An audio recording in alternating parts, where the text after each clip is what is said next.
friends, Christy here. Thank you so much for stopping by Books and Jams. Today I'm going to be talking about all the books that I've read so far in the month of June.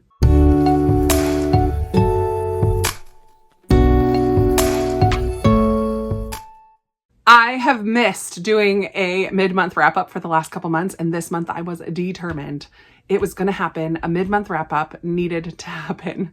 So here I am. I'm very excited. I have 6 books that I've already completed this month, and I'm very excited to tell you about them. I don't have these in any particular order. I'm going to start with the first one because I don't own this one.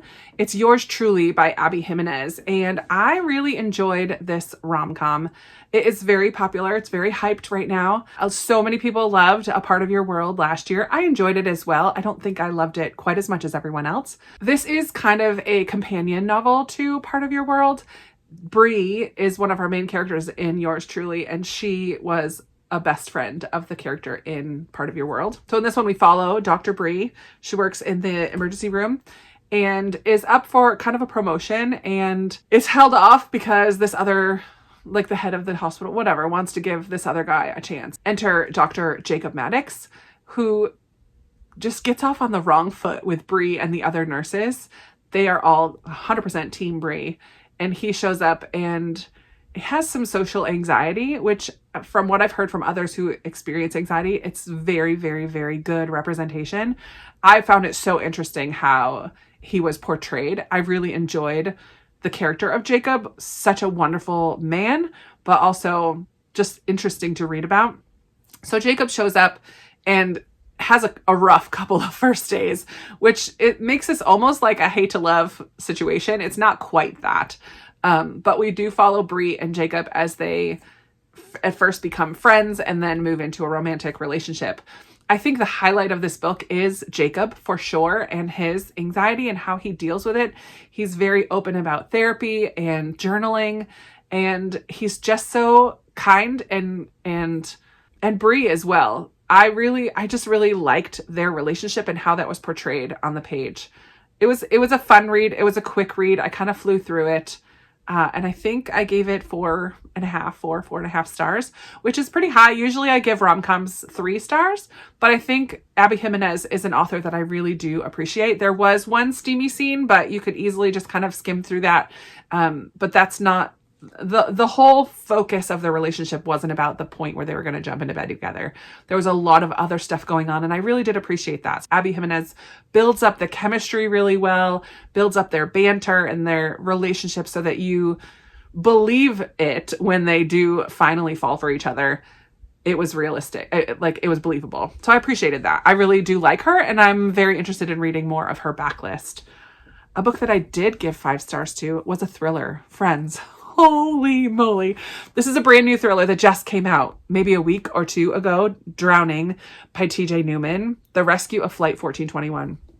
This book is about a plane crash. This plane takes off from Hawaii, and within minutes, things stop working and the plane goes down on the ocean. Some people are able to escape out of the plane using the life rafts and the jumping out the thing, the blow up the slide, all that jazz. But others stay on the plane as it then sinks down into the ocean.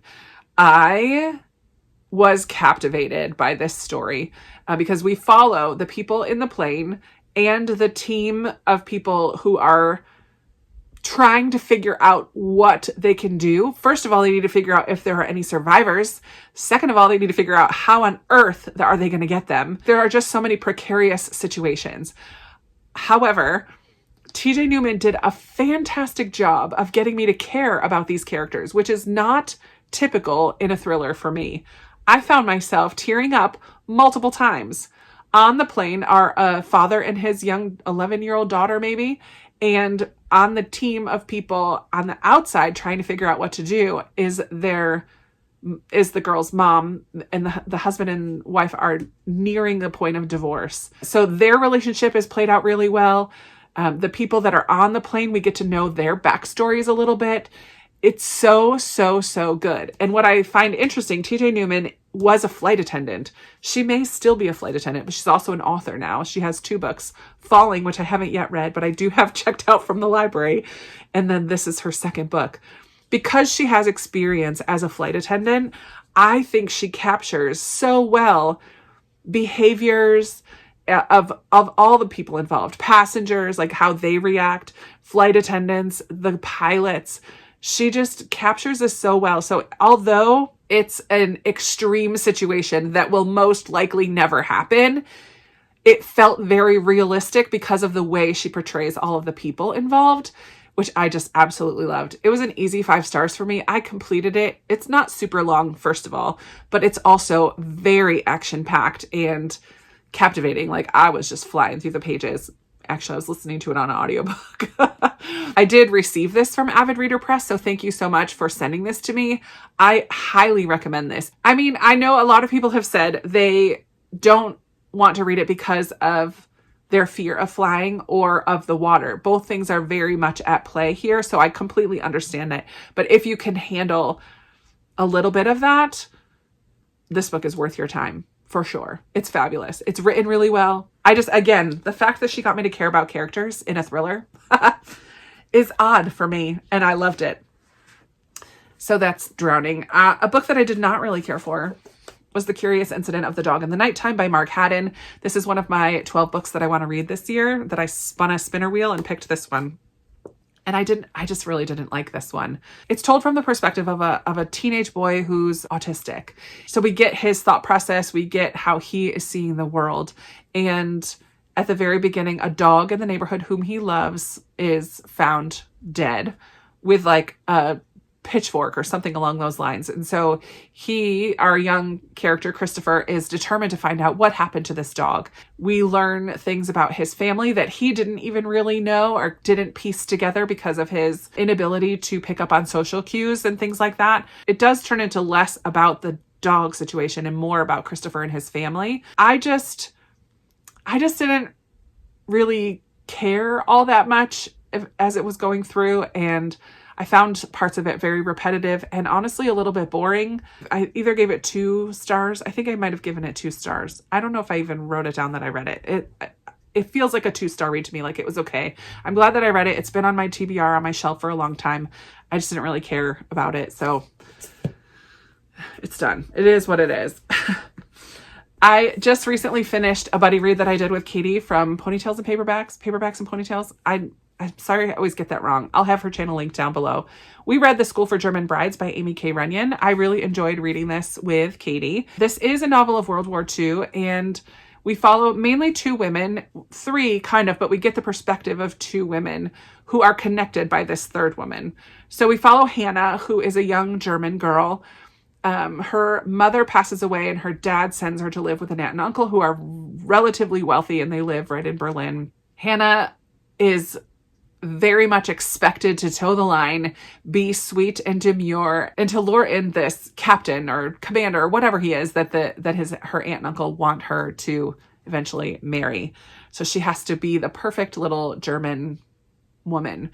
She loses a lot of her freedom. She is not encouraged to think. Her mother was a doctor, and then Hitler made rules about what roles women were allowed to play. So Hannah has the ability to do some medical things and knows about herbs and healing and medicine and stuff a little bit from learning from her mother, but she is not allowed to kind of think like that. She is supposed to care more about being at home and being a good housewife and raising children and all of that. So she kind of loses a lot of her freedom. And then we also follow Tilda, who is half Jewish. Her mother was Jewish and her father was German.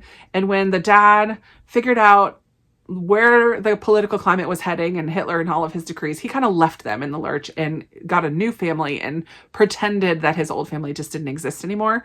The mom pretty much isolates herself up in their apartment, and they run a seamstress business. And Tilda, because her dad is German, has lighter hair, lighter eyes, and she's able to pass as German because she doesn't look like a stereotypical Jewish person at the time. However, she is always on edge, always afraid of being found out, always just very nervous every time she has to leave their shop or her home. So we follow these 2 women. They are connected because of Clara, who Tilda is training to be a seamstress, like teaching how to sew, and who they together make a trousseau, if you will, for Hannah. Clara and Hannah are sent, finally, 75% through the book, they're sent to the School for German Brides. And that was one of my beefs with this book, because it's kind of set up by the description and by the title that we're going to spend some time at this school. And we really don't spend very much time there at all. And that was a little disappointing to me. I did like the story. I was interested all the way through. So I think I gave it 3.5 to 4 stars. It's 3.5, probably rounded up to 4. It was a good story. Nothing mind-blowing, nothing about the writing that stands out to me. That's part of it. Like I really enjoyed it while reading it, but I don't think it's going to be particularly memorable. So a good one, but not a great one. School for German Brides, Amy K. Runyon. If that's your thing, you probably will like it too. The last 2 that I've read, I can't talk about too much. I'm not going to talk about too much because they are 5-star predictions. So I'll tell you a little bit about what I thought about them, but you'll have to wait to hear my official rating and final thoughts in that wrap-up video. So we have The Unknown Beloved by Amy Harmon. This one takes place in the 1920s, both in Chicago and then in Cleveland about 15 years later. We follow a young girl, Dani, who is about 10, 11 years old, and her parents are both murdered in her kitchen. She meets some cops who help her move to Cleveland where her aunts live. And that's about all that we get from that first timeline. And then 15 years later, we learn about Dani, and she has this uncanny ability to touch cloth of any kind and learn something about the people who wore that or touched that article of clothing or curtains or whatever. But then one of the cops who comes to Cleveland to work on a serial killer case in the city is one of the cops that helped her when she was 10 years old. And he becomes a boarder in the home that Dani lives in with her elderly aunts. And they begin a friendship, which turns into more. So yeah, if you like serial killers and that historical kind of mob setting, this would be one that you would probably enjoy. I won't tell you anything else about it. And then The Darkest Child by Dolores Phillips is another historical fiction. This one takes place in Georgia in the 1950s. And mainly we follow Tangi. She's kind of our main character, but she is one of many children with this mother who clearly has some mental health issues. This was a difficult read. So much abuse straight from the home, but also kind of in the world around them as we're in the Jim Crow era, kind of pre-civil rights movement stuff, but you get kind of glimpses of that starting to happen around them. And Tangi is the darkest skinned daughter, the darkest skinned child of this mom. There's no dad to speak of all the children. They all have kind of different fathers because of the mom's profession. And some of the girls are forced to participate with the mom, and it was a very, very, very difficult read. And Tangi is often described as ugly. Nobody expects much of her, but she is actually very smart and wants to continue in school and has to really fight for that ability to remain in school as long as she possibly can. The hardest part of this was the mother and her mental health. Like, you wanted to have compassion for her because of the way you knew she was struggling, but she doesn't she didn't bring out a lot of compassion in me, I'll tell you that much. But you'll have to wait soon. I just have one left for my 5-star predictions until I give a final say on those ones. But that's it. Those are the 6 books that I have read so far this month. I can say I've finished one more, but this is a Read Like Rainey book that I just finished last night. And so I'm not going to talk about this one, but I did finish one more. That'll be in its own video as well. I just started Parker Inheritance last night. I'm in the middle of Pilgrim's Progress, which is a buddy read with Christy Lewis from Dostoevsky in Space. I'm reading The Knowledge of the Holy. So there are other things on the go, but I've completed those 7 books so far this month. And I would love to hear how your reading is going so far in June. What's the best thing that you've read so far this month? What are you really looking forward to picking up? I would love to hear from you about that. And that's going to be all for me today. Thank you so much for watching. I am so glad that I remembered this month to do a mid-month wrap up, and hopefully that will make the end of the month a little easier. We'll see. All right, let's chat down in the comments. You know I always love talking with you down there, and I look forward to talking with you in another video very soon. Bye.